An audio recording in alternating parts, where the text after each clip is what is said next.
What is up, my fellow Utopians? I am Logan, the Totally Epic Gamer, and today we're going to be looking at a Plague Sower set. Now, the whole point of this set is that you will take less damage when you have Toxic applied to people, so let's get right into it. First off, we're just going to look at the whole set as a whole. Looks pretty good. I decided to go with the Thunderbird as, the aesthetic was pleasing, so, just had to get that going. Overall, the set has this really weird place where it wants you to apply Toxic to everybody, but doesn't want you to apply it from far away. It wants you to apply it up close, get personal, and take the damage reduction up front. It's a very interesting set, but I think it's trying to get too many pieces to work together. So let's kind of just look into it. First off, you start with Splash Boost on the skull. I didn't find another skull, so I had to keep it on. It's not bad. It's a good way to apply Toxic to a lot of people, although I would prefer more damage and then not have to worry about it. But the whole point of this set is to kind of just take less damage. Going into the attributes, it's just, bonus firepower, cooldown reduction, close range damage. That's what these, two pieces, and then this one has status power on it, kind of like focus on. And it's very interesting because, you're like, okay, close range damage, got it, understood. Status power, sure, got it, understood. Max health, well, we all know that the boots and gloves of most sets suck, so that's stupid. But when you look here, cooldown reduction, close range, bonus firepower. What does this build want me to do? Why does this set have this on it? And to be honest, I can't really tell why it does. It seems like it wants you to be able to mix and match with a lot of things. You can see on the chest piece I get to the bone. When the skills activate, increase anomaly power by 30%. That makes it sound like I'm supposed to be spamming bladed rounds and not keep bladed rounds up 100% of the time. But if I'm not keeping bladed rounds up 100% of the time, then I'm not applying Toxic for the set bonus effect in the first place. So why would I want that? So it's kind of like a mismatch. Like, I want anomaly power, but I want bonus firepower, but I want close range, but I want to be able to apply it from far away. It's a very interesting set that I don't think works perfectly together, although the information that I'm going to show you later in the gameplay shows that the set's usable. It's actually a decent set, and it can get the job done for sure. So before we get too deep into the items here, we're just going to go quickly over the skill tree. Now, this one actually has variability in it because there's so much close range percentage damage on the Plague Sower set. You don't actually need to go so long range, but we're going to go over this really quickly. So first off, Sower of Decay, very fitting, So here you can make a decision, weapon leech or cooldown. I choose both because I don't find a really good option otherwise. Now, you could say like, oh, you should get rid of this, flip it into Toxicologist, right? 30% longer Toxic. Totally understand if you want to do that. I find things die too quickly anyways, so although I'm supposed to be looking for that status effect, I find the status effect is actually a secondary option that just gives me pure damage mitigation, and that's kind of just what I end up getting out of it. Most things will die, and I won't have to worry about the Toxic affliction in the first place. So, very general set. Here, armor piercing, crit damage, vulnerable, and 40% more. Makes sense. Here, you can see that I actually picked long range meters over Toxic afflicted. That's mainly because no matter what, I have to pick this long range weapon damage by 30%. So might as well take it to make it a little bit closer. Now I'm just getting a good damage boost on long range and a good damage boost on close range. They're not excellent. They're not perfect damage boosts, but they're okay. Here you can see I just took the regular sets, weapon damage, long range, and Toxic, of course. Weapon damage, assault, of course. Armor piercing, long range, of course. And then here I took Toxic because this is the reload. Right, so very understandable so far. Now I'm going to get into like a little bit of the where you can change up. I know we talked about here you can change up between cooldown and go into the Toxic. You don't need life leech as much, especially if you have it on your weapon, because you're going to be getting so much more from all the other things going on. But I do like it, so I keep it on. Here's kind of where the whole set can take a shift here. If you get rid of this Sower of Decay and you get rid of nitrogen capsules and go Toxicologist and Cannonade, right? Let's say that's the flip you go for. Now you're really focusing on getting in close with people. The issue with this, I find with Cannonade, is that when you switch to Scrapnel instead of the set I have now is Cold Snap, which I'll talk about soon. If you switch that into Scrapnel, you're going to get a 30% damage boost to weapons for you and allies. That's great, but Scrapnel has a 20-second cooldown. So this is not perfect uptime. Even with all the cooldown reduction that I'm getting from my set, this is not perfect uptime, and that's kind of an issue. So instead of doing that, I went for the hard utility of Cold Snap.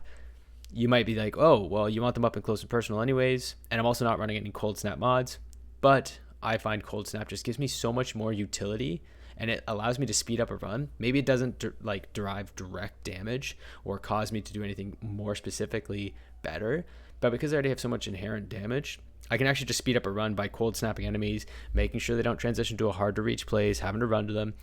It's just a utility time save over a raw damage time save. But I've seen people think that Scrapnel's better for the extra damage. Totally get that. Can totally understand somebody going that way. Personally, it just wasn't for me. Unfortunately, I couldn't really go into any of these other areas, although I think there's some leeway to go into it because, I would love to get some damage mitigation whenever I use my class melee skill, right? And I could easily get 2 points, take one from here, take one from here, boom, I'm down to the class melee skill. I don't think it's that usable because I'm just not going to get that close that often. Even though I'm close range damage, things are going to die very quickly. Yeah, maybe I can get even tankier, but it's just not as helpful as it might have seemed. And it just overall slows me down from being able to push through most expeditions. Now, if you're looking for Eye of the Storm, maybe you go take this off, max health, class melee mitigation. Maybe you're going for Eye of the Storm solo. Maybe. But overall, I think this build that you're seeing here in front of you is generally the best. And Cold Snap, as we went over, is why it's the best. So now let's go back over the items. Here, you can see that things are all across the board here. And we're going to get rid of the gloves and boots in a second, but just to look at the whole set as a total. A lot of close range damage. Cool. Some long range damage. Also cool. Critical hit damage. Good. Crit chance was just basic. So kind of just like a lot of things going on. You got status power, global cooldown reduction. It's just, to me, feels like a lot. Obviously, we're already getting a lot of physical damage reduction from our armor. And what it ends up being is just a tanky set. Now, when we try to focus more on the close range, more damage heavy set, and now we can actually go over everything that's kind of being done here. I believe that's the one. And what I'm really trying to attain. So going through it from the top, bonus firepower, CDR, close range damage, increased splash, toxic lead. This can definitely be upgraded from here. I have to keep splash boost for now because I don't have a secondary to replace it, but it's okay. It does help me a little bit, apply toxic a little bit better, as we'll see, and toxic lead just to keep my magazine full the whole time. Moving on to that.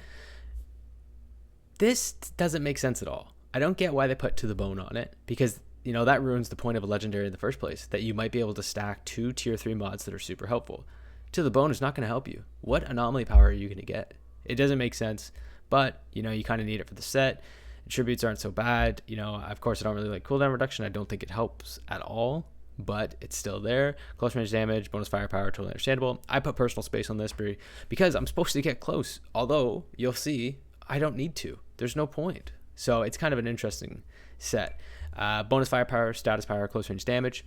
They changed out CDR for status power here. Not sure why, but it's there. I ended up keeping the blighted rounds part on it and throwing on bloodlust just for extra damage, and that's just general firepower targeting.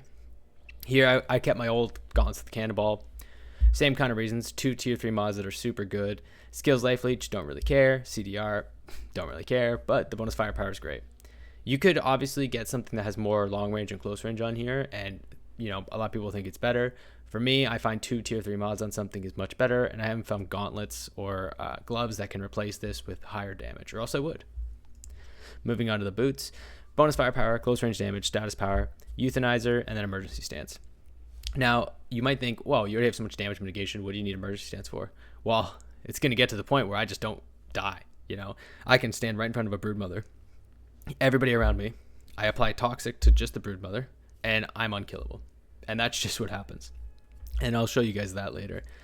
So overall, the set doesn't really make sense. I tried to really make it fit, going really heavy into close range damage. But even when I did, I just felt like it got overshadowed by basic blight rounds, So even here, this weapon only has long range damage and weapon life leech on it, right? And it's my basic killing spree anomaly surge weapon. Very good. So what did I end up doing? Well, I just ended up shooting far away because Thunderbird, although great close range damage, good crit damage, good status power, great way of staying alive, it just does less damage than the tactical variant, right? So I end up having to keep a tactical variant anyways. Overall, I'm not sure what the set's trying to accomplish, but if you do have the Plague Sower, whatever you want to call it, set, it is good for not dying. I did find that there was less chances where I went, whoa, my health kind of ticked really low. But I'm giving up a lot of time, I find, for completion. So now we're just going to move into the next section of gameplay, and I'll just be voicing over my chem plant interaction and how the set kind of worked together. Overall, the set's fine. It's just, it doesn't make sense what it's trying to accomplish. I have to go through the top skill tree, which is mainly long range focused, to make sure I get all the damage optimization that I need. And then it tells me that I should do close range damage because that's how the set works out. But I have no close damage range specialties in my class tree at all. So it's very confusing, but hey, it still works and I don't take too much damage. So now let's get into it. So in this first portion of the gameplay, you're going to be looking at chem plant. And as you can see, I'm kind of just ripping through these mobs. Nothing really to show of Plague Sower other than, look, it does good damage. It's fine. It works. Am I really noticing the damage mitigation? No, not really. I see that I take a little bit less damage here and there, but overall, not really noticing too much. Even walking through those mobs, it didn't seem too bad. I tried to show it off here that the damage mitigation can get quite large, although I still had trouble really seeing the impact. Are you ever going to get 20 people with toxic? Likely not. You know, that would give you 100% perfect mitigation. It's just probably not going to happen. What I did find, though, with this was that it's forgiving. You know, that little bit of damage reduction is forgiving if you are okay with giving up the damage up front. I find since I'm a PC player, I can shoot from very far away and still hit my targets. Long range damage is very easy for me to maximize on because I can aim a lot farther and a lot easier than maybe some console players can. I've seen a lot of people say like, oh wow, like how do you keep them at such a distance? Like I can't seem to do that and whatnot. And of course part of that comes down to kill time. And the other part comes down to, you know, I can aim a lot farther and be a little bit more accurate than other players might be able to be. And what this kind of allows actually is you don't need to be perfect at long range. You can let it kind of just sink into you. As you can see here, this is not perfect play by me. I'm not trying super hard. I'm not going all out. I'm not trying to really show the peaks of everything. I'm just kind of actually being a little lenient with the build. And you can see even here, as the Perforers kind of come in, I just wanted to show that, like, look, the damage is still good. You can let the Perforers swarm you, and you can take your time shooting. You do not need to rush. And I think that's really forgiving for a lot of players, right? For me, those Perforers would have never got to me, but with this build, it doesn't matter if they do. And here you can see, look, I'm still killing a behemoth. It's not too big of a deal. So I kind of just wanted to roll through a few clips where you can see the actual impact happening of the build. You know, how much damage am I putting out? How much damage am I taking? And what's the actual gold percentage on this, right? And I think you're actually going to gold every CT15. Maybe Boomtown might be a struggle at some parts here and there, but I think the damage is actually good enough that you're probably going to be fine. And at times you might have died at Boomtown. With this set, you might not. Overall, I wouldn't use this set unless you feel like you're dying a little too often, or you find that you're not able to get the most out of your long range damage that other people's sets seem to have been getting. And here I tried to show it off even more, just the beginning of Coliseum, generally a pretty easy start, but a lot of that comes from the fact that I can kill them before they reach me. And so you see here, I'm trying to give them time to get to me, you know, thinking how much time would it take for maybe a different player to get there? And you've got time. You've got time to spare, and that's part of the set bonus. I wouldn't recommend this to anybody who's really trying to get endgame max, but if you are struggling, the Plague Sower set is actually decent. And I think that it has a place for some people in their sets. And if you don't want to use it, use this video as an example of why you won't be using it. It doesn't do what you need it to do. It's not fast enough. It's not whatever. But if you do think you're dying too much, this is your alternative. This is your solution, and this might be, you know, your little savior for doing this. And it does get gold times, so if you're not, you know, min-max all the way, this is fine. It still gets the job done, gets you your legendaries, maybe just a little bit slower. So I'm just going to let this run out now, and I'll show you guys the end behemoth kill. thank you for watching. If you liked the video, please leave a like. If you have any upgrades and you think this set might fit in a different thing, like Tool of Destruction, or putting into Pain Barrage, or some sort of different type of healing build, let me know. I tried them all out, couldn't get any of them to really work, but if you did, let me know and I'll give it a try, and maybe we'll revisit the Plague Sower set, and maybe it's a lot better than I give it credit for. And yeah, that's pretty much it. There'll be more videos coming out soon. The next video will hopefully be the Grim Inventors video, where I go into Tool of Destruction and the maximization of that. But, I gotta get the helmet, and the helmet doesn't seem to want to drop. I'm live streaming a lot, and if you guys want to see me struggle to get the helmet, come on watch. But that's gonna be it for me. Thanks for watching, guys, and have a great day.